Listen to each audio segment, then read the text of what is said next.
I simply cannot believe this entire time the music was just not playing. Did I clean up my social?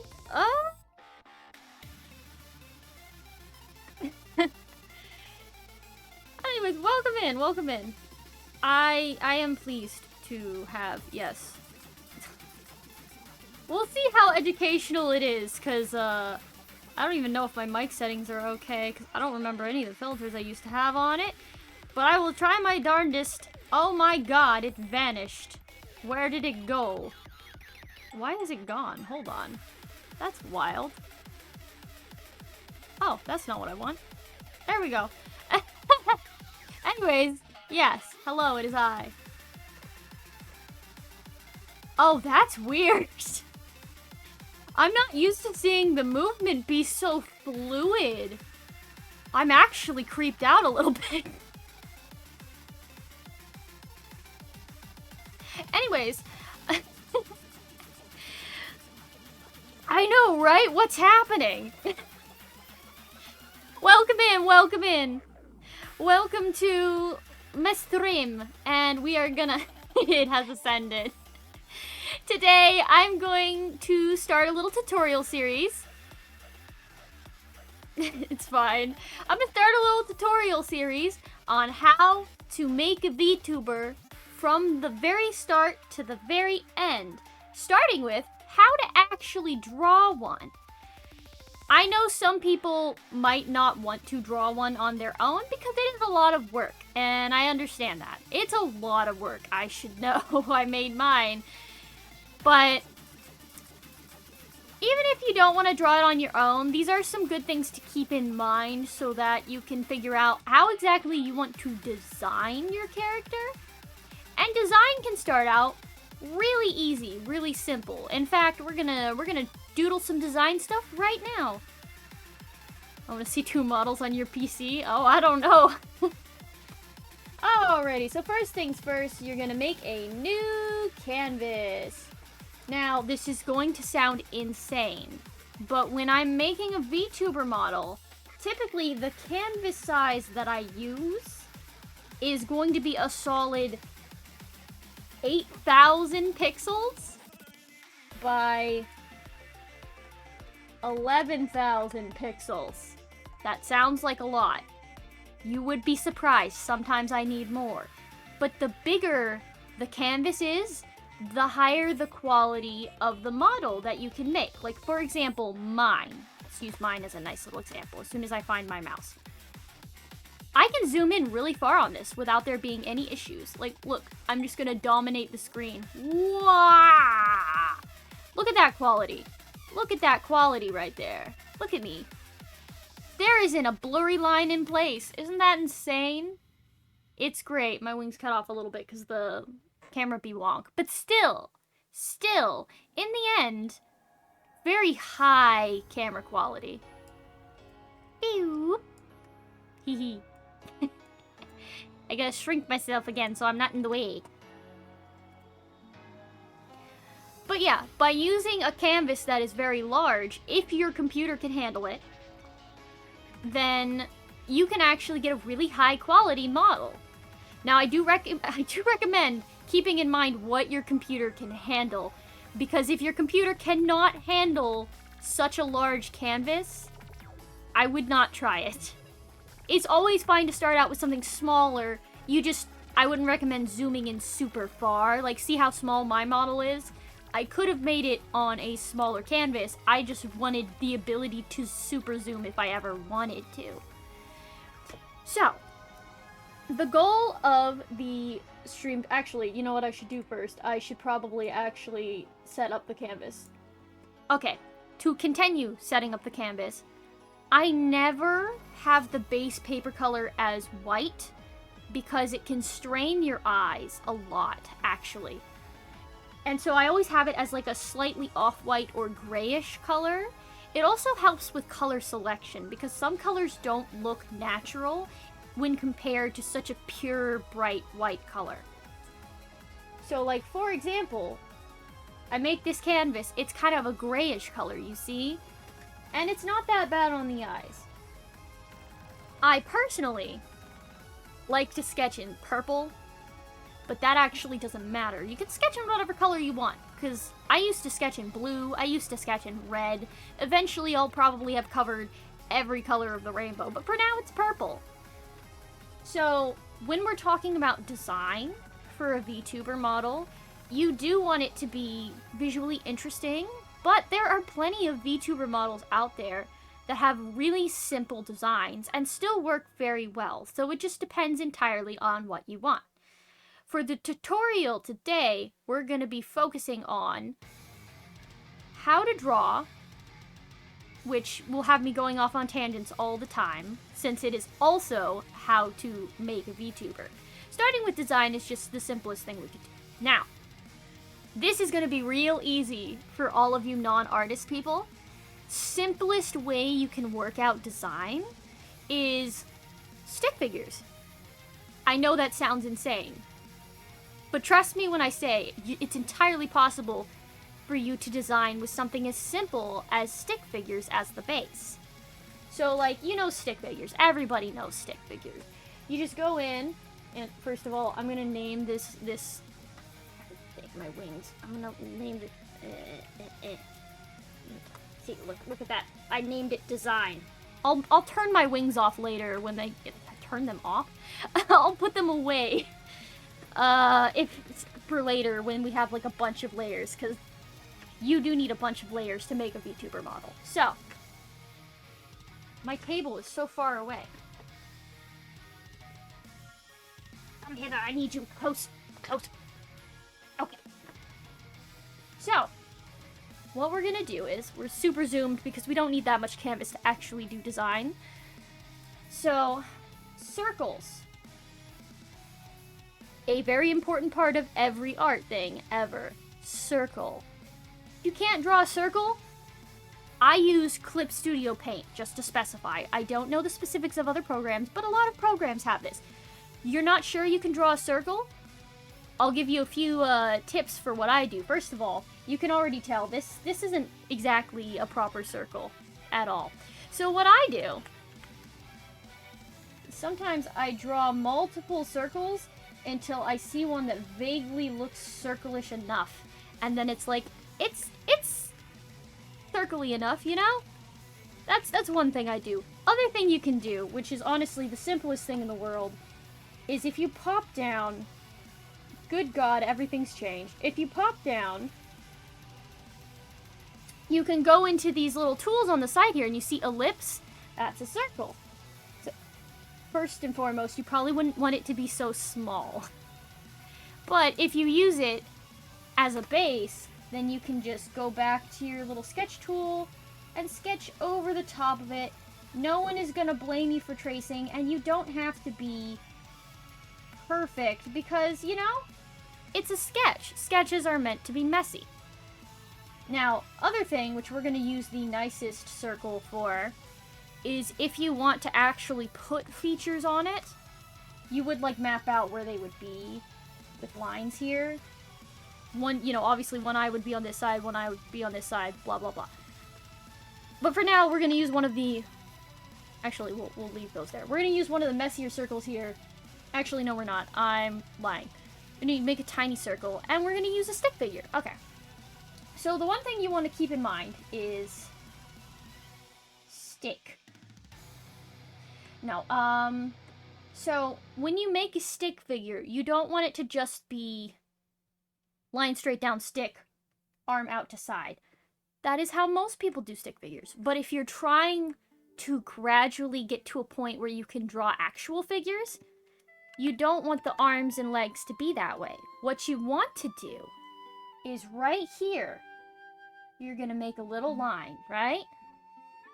And then you're going to do a little line out and a little line out. That way your stick figure actually has shoulders now.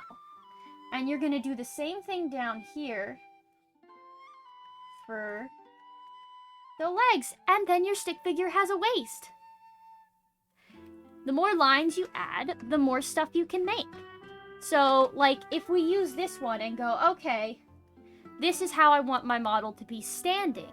Because, you know, some people will have... Here, let me use another example. Some people will have models where they, like, their arms are crossed, or their legs, like, come in instead. Like, see how much you can accomplish and get across with just a stick figure. So, these are just lines and circles. So you would have to decide, okay, do I want my model to look like this pose, this pose? It's a very good idea for you to show an artist, if you're not drawing it, this is how I want my model to, like, stand. This is what I want their base pose to be. Very easy way to get it across. Now, moving onwards from stick figures, because you can use them for a lot, too. Like, you could also use them for, like, action poses, like, wah, I'm gonna fight you, rawr. Rawr. I'ma get ya. See, it still sticks. But, no. Moving on from stick figures, we're gonna move into something a little more complex, which I like to refer to as the blob. So, the blob will indeed be using these bigger circles here. The blob leans more towards an almost chibi style, so it's not going to be like full body drawing, but we will get there. So, when you use the blob, you're going to have to use a series of circles. So you have a circle here, and when you make that, that will be the neck. And then you're going to want to make a circle here, and then a circle right below that. Now, when you draw the line where you would have drawn it in the stick figure, this would connect like this, and be the shoulders. If I am moving too fast, do not worry. I will be uploading this on YouTube later, so don't worry if I'm going too fast. Definitely feel free to check this out on YouTube when I'm done and slow down the video playback. Also, I know typically videos stayed uploaded to Twitch for a couple of weeks, so you can always play it back. Anyways, so you have the line going through, and then you're like, okay, waist. Waist, amazingly enough, is not going to be above the circle. It's going to be in the middle of this circle. And this is where it starts getting slightly more complex. If it is a feminine type character, you want the shoulders and the waist to be the same width. I know there are some women who are built with bigger waists or bigger shoulders, but this is just for a very basic female form. If you want to study those other female forms later, absolutely feel free to do that. Because to be honest, I need to study them myself. But, so if you're doing that for female, if you're doing male, what you need is you need this. I didn't set my eraser. Whoops.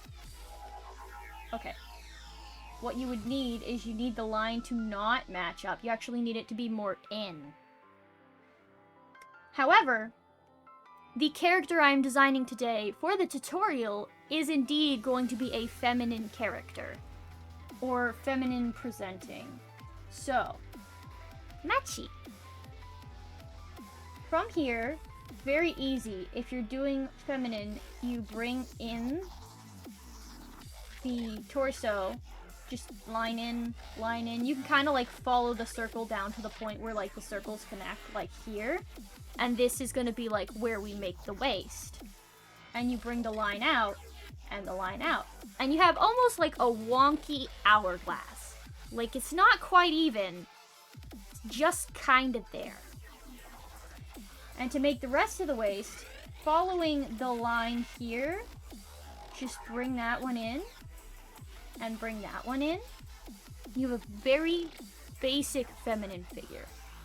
Now where it gets kind of blobby here is where where you would have, well, first and foremost, I would like to say, those arms are very long.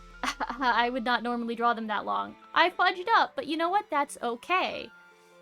'Cause art. we have erasers for a reason. So, basically, I don't go really in depth on the arms. I kind of just, I make them like a little triangle. And then the hands, I just, like, draw little mittens. You know? Just to, like, people will know they're hands. But you don't have to go really in depth and go, ah, yes. These are hands.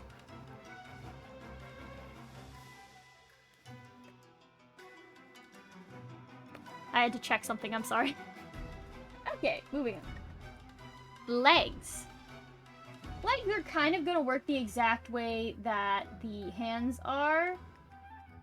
I kind of want my character to be more energetic, so I'm gonna have the legs kind of facing out more. You can make the legs as chunky or as skinny as you want, as long as they match up with the waist. Kind of like you see here, I accidentally made this side thicker than this side. Does that make sense? Absolutely not. Am I going to fix it? No, because it's just a sketch. And then for feet, we're just going to draw these little boops here, and then we have little feetses, right? Very easy. Why do I call them blobs? No idea. It's just what I've ended up calling them. Not sure why. Now, there's a very specific reason why this exactly will not work for the character I am designing today. And you will see when I actually get into designing it. Now that I've given you a basic outline of the blob, let me show you the blob face, if you want to do face. Actually, what we're going to do is we're going to lower the opacity on this layer, and we're going to make another layer right above it. Because it's much easier to design over the base form of a body when you're using separate layers. Now, first thing I want to do is I actually want to take this entire section right here, and we're going to move it because I don't want it there. I want it somewhere else. Okay, perfect. Perfect. Now, things that you can do for design. First and foremost, I will say this once and I will say this 1,000 times. Make sure you are on the correct layer at all times. Because if you draw on the wrong layer, it will be awful.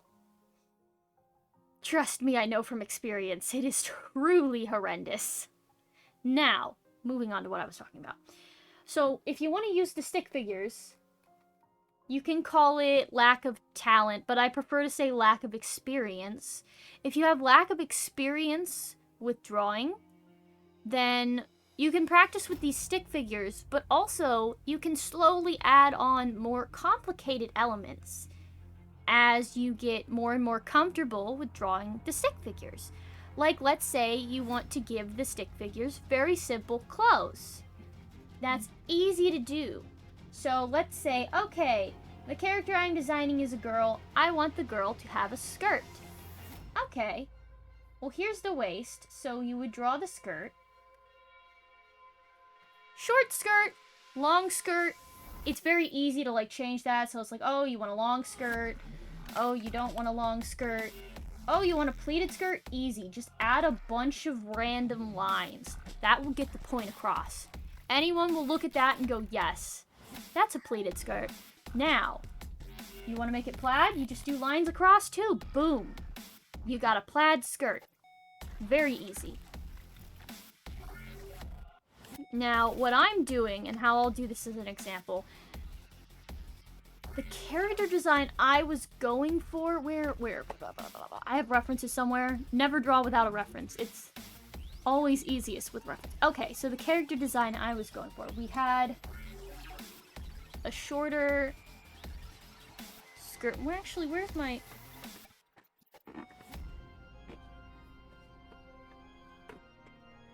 I had to get something. Wow, a physical sketchbook. Oh no, whatever will I do with myself? What was it? Okay, so I was actually torn, for what I wanted to do with the character. So one option I have is a very pleated sort of skirt, and it's got like little ribbons or something sticking off of it. And it's like, woo, ribbons, ooh, ah, lots of boxes, you know? Maybe like a circle here to go, ah, this is where the ribbon is tied. Other option that I had, completely different option, which we will illustrate on the separate stick figures so that I'm not drawing on the same one. The other option I had was those poofy shorts things. Bonk, bonk. Very simple lines I'm doing right here so it's easy to follow. And then they have like a little boop on the bottom that's like where the frillies are, so I'm gonna draw some lines on that to go, yes, it's frilly. And then of course, it has buttons. Now, I'm not sure which one I want to do more. Because the shorts thing would be kind of tomboyish, kind of cute. But the skirt is also a really cute idea. So I'll really just have to decide as I go forward and more in-depth with the design. But you know, this is a start.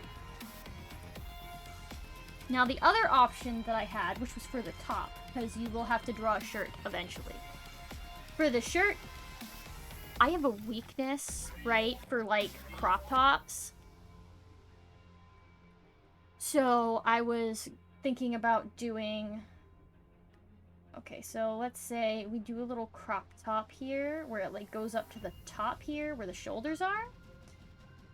But it's kind of like, it's got that sailor neckline, so you got the little weird chunky V that I drew here. And then I want to draw a circle, because you know they have those little ribbons on the sailor outfits. The ribbon, probably going to be the most complicated element I've drawn on this. But yeah, so little crop toppy type shirt thing. Now the other option I had, we had a handful of options and they're all very cute. So, where did, yeah, that was one. What do I want more? Another sort of crop toppy design with like a really big ribbon on it,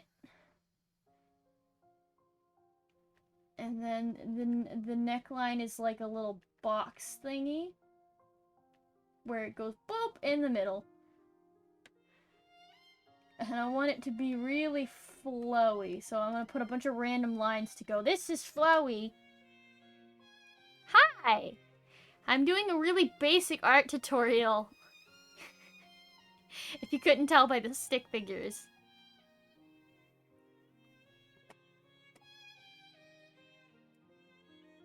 Just gonna move this thing right out of my way. It's so neat though. Well, I am trying to make it the easiest to follow, because actually, when I was in school, I used to draw with these stick figures, and I would give them clothes, and I would give them hair. And it's a great way to start out. So, we have a couple of different outfit options. There is another shirt that I wanted to try, but the only other stick figure I have is this. And it was like another one that had like a little neckline thingy, but the neckline thingy had like a ribbon up at the top that came down, and then the top was like, and then the sleeves were like, woo, wah. And this one was actually, we're gonna add an advanced element here. It was tucked into, I'm gonna call this like a little corset thing. So I'm gonna put that there. And then it had, I don't know if I want skirt or if I want poofy short. Poofy short. But yeah, with sketches, you can be as lazy as you want, and it'll be fine.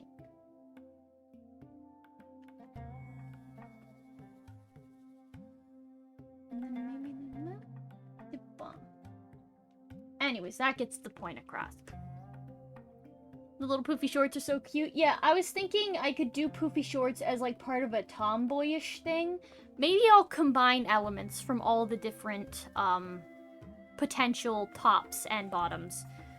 It would give it a little bit more oomph. Let me just yeet this notebook onto the floor. Okay.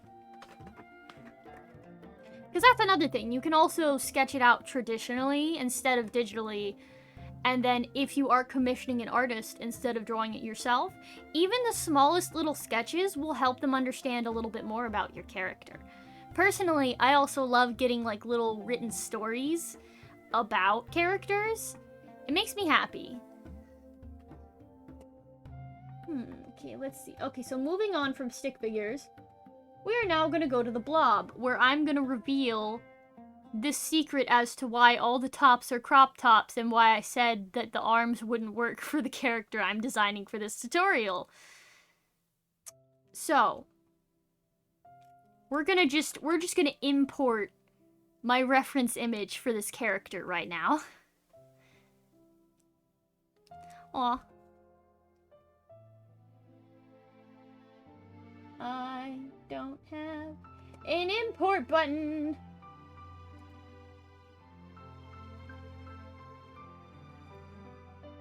I don't have an import button. Why do I not have an import? Monday. Hold on, I'll figure it out. Why do I not have it? I'm losing my mind. Why? Why dost I not have image? Oh! Well, thank you for joining the horde! Hello, bloody evil! Welcome! As you can see, I'm working on my blobs here, and I've forgotten exactly how to import an image. I'm having a very silly moment. Emotional damage! Yep. Oh no! Where? How have I just utterly misplaced? Ah! Haha! Now I have an import image button. Alright, now which one is... Ah, yes. Okay, so this is the secret as to why I said the arms wouldn't work.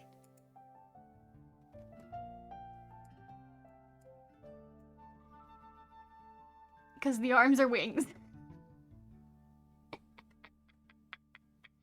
I have a weakness for dragons, so the character I'm making for the tutorial is a little wyvern girl. So because she is a wyvern, her wings are her arms. I hope you don't suffer too much, Cherry. Anyways, this was a general idea. This also goes to show how you can, like, sketch something out traditionally and then import it in. The age-old question, what to do with wing arms? Dragon designs are best designs? Glad you think so. I am dragon too. War. Or I'm sorry. Rar. Anyways. Oh, I'm still freaked out by how smooth the motion is on this thing. I don't know what to do with myself. Oh, wow, I forgot. I have to toggle it off now. I haven't reset everything properly. I do love Dragon. Dragon nice. Anyways, now that you know what the heck I'm doing here, this is another alternative version of Blob. You can see it has a lot of the same shapes as the Blob. Oh! Scrunchy, thanks for following! Will you have to tweak your settings due to the added frame rate? No, I'm just saying my hotkeys aren't set up proper yet. So, like, the little things like that, they're not quite set up. And don't worry about it, don't worry about it. Okay, now. The blob is obviously going to be a more complex version of the art process. The hotkeys go zoom, yeah. I'm did think that the Game of Thrones dragons were kind of nice. As for World of Warcraft, I don't think I've seen any World of Warcraft dragons, because I haven't been that big into the franchise.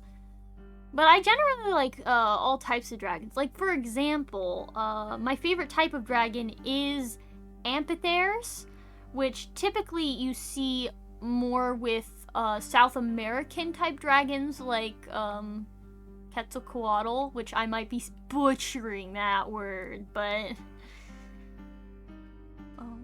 World of Warcraft dragons are my favorite dragons. Lore behind them is just lore is nice. I love lore. Folklore. But no, I love all kinds of lore. It's really fun. I just like fantasy in general. But yeah, we will blob now. We blobbed now. Now, as you can see, the blobby have the wings. That means we have to be a lot weirder with how we do arm. Now, wings actually have joints like arms. So you are gonna have the upper part of the arm like so, and the outer part of the arm like so. The only difference is it becomes like a toothpick. It is like toothpick at the end. Like little tiny toothpick, little baby toothpick. I'm gonna write that there just to emphasize the point. Toothpick. And actually, if you think about it, the part that curves up here, this is the thumb. This is the thumb. Thumb go up.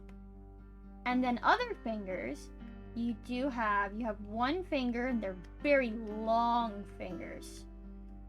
Very long fingers. So you have 1, you have 2, you have 3. Typically you only see like 4 of the fingers, although technically there are like 2 right here that like reinforces the outer edge of the wing. I've done so much research on how to draw wings. I become a bit obsessive. Anyway, so you do something similar over here. We have 1, oh look, there's 2, and then you have that. So the outer part comes into the inner part. You just kind of like make little weird swoopy lines there. And then where the elbow comes in here, you're going to want to think of that as like a separate line there. Bonk.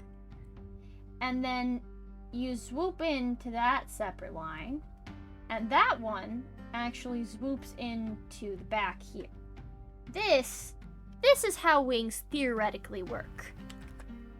Theoretically.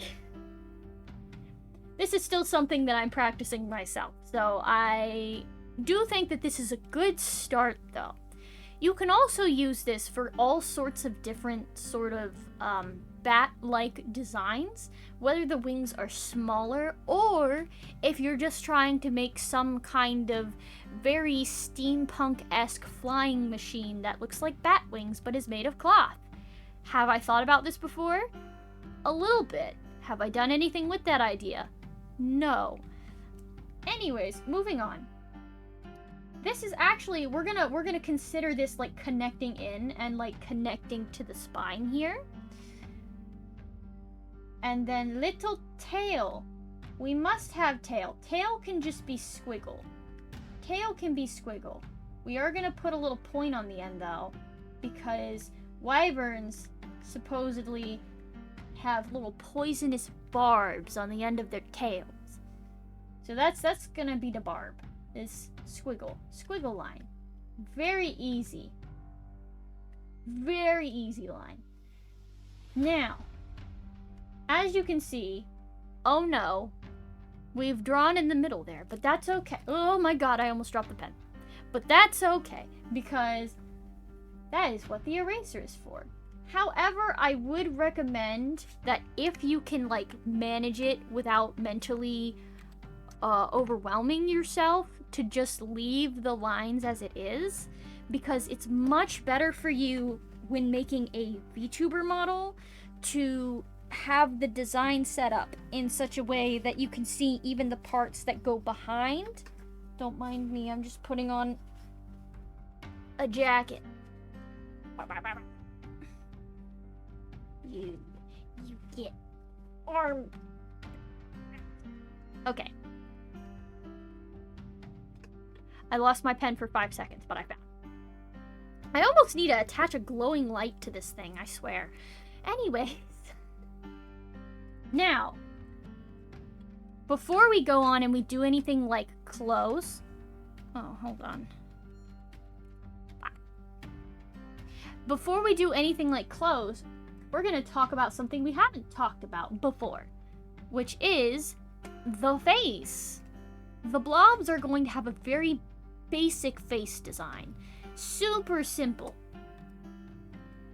And how I will start this is, of course, the eyes.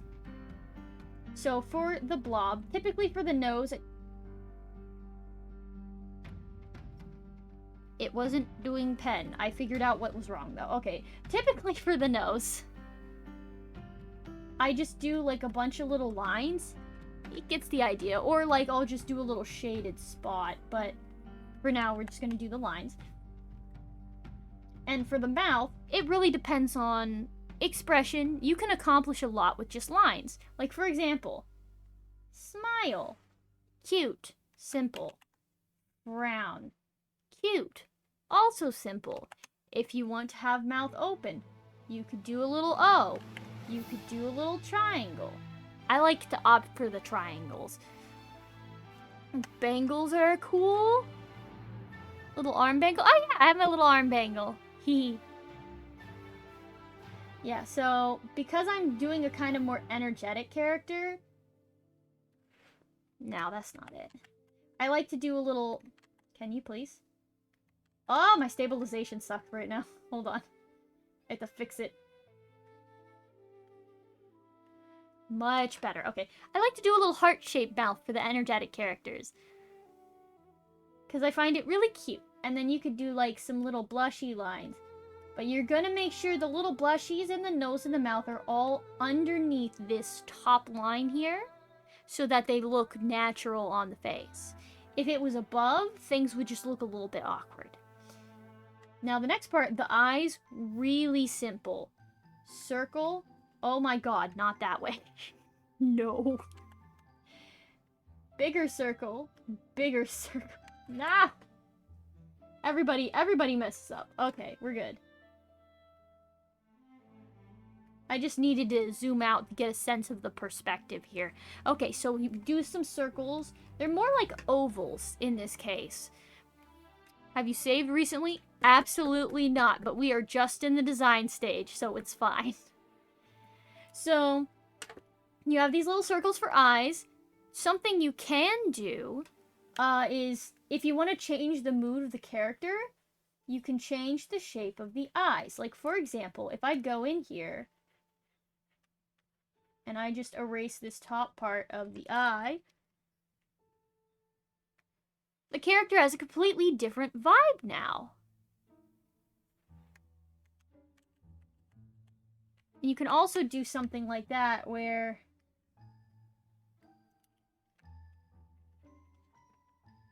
they look like a little wicked gremlin or something. So you can do something as simple as just drawing a circle and changing little bits of it to give the character a personality or a specific vibe.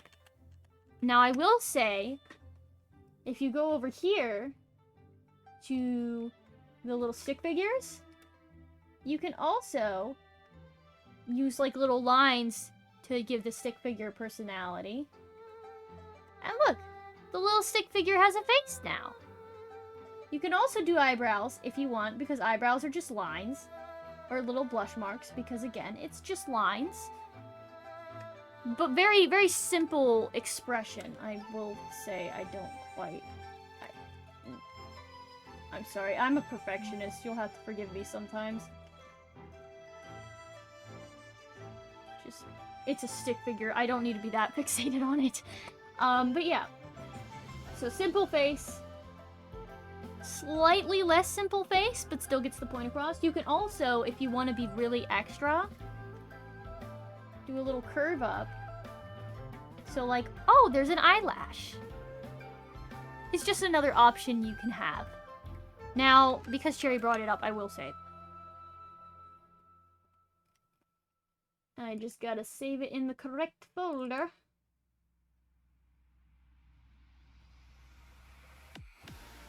I'll put it in this one. Yeah, I have a lot of folders.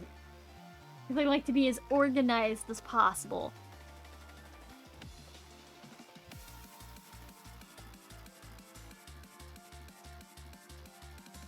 And I also like to date them so that I know when I was making them. Like, for example, this is May of 2023.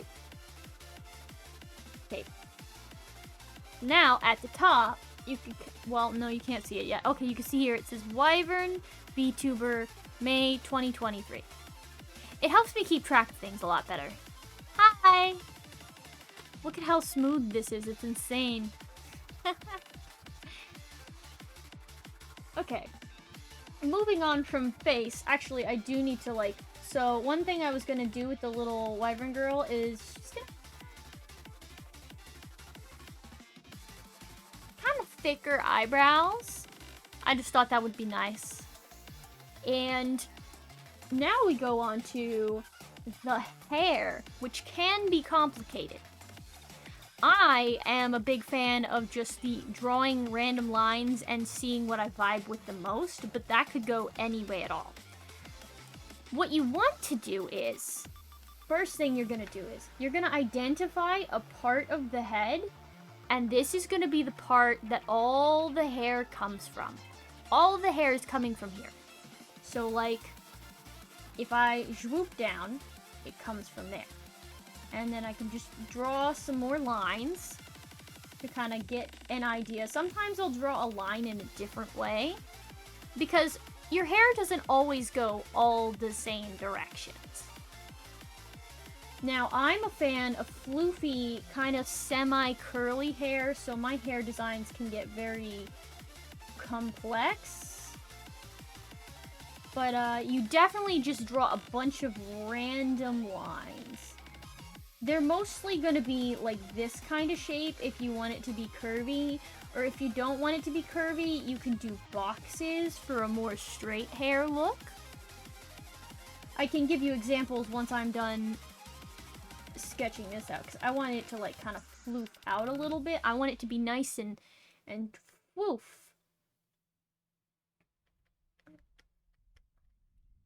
Very woof. Very woof. Lots of woof. Very basic woof. And if you do want to go ahead and kind of like draw in the bottom of the head so that it looks more normal, since the other layer is not 100%. Now, the other thing that I love to do, I absolutely adore what is referred to as a hoge or antenna. As you can see, I have a swoop myself. So a swoop, typically you just draw it really fast and you just make a really, like a loop, like schwap, schwap, schwap. And you have a swoop. Now, to illustrate the straight hair or other styles that you could do for hair, we're going to do that on the stick figures. So let's say you had this character and you're like, yes, I am going to draw straight hair. Okay. You could do like a middle part here, so like assume everything is coming from the middle. Go like, here's a box. Here's a box. Here's a box. They don't have to all be even, but like as long as you have the idea it's all coming from this point. And you can do short hair, you can do long hair. I'm pretty partial to short hair myself. But even though it's a stick figure, you're like, ah, yes, this makes perfect sense. I understand. What? Why is this a link? I'm so confused.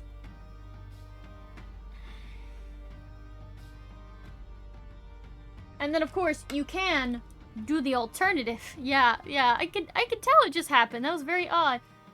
The alternative to straight hair, which is pure and utter chaos,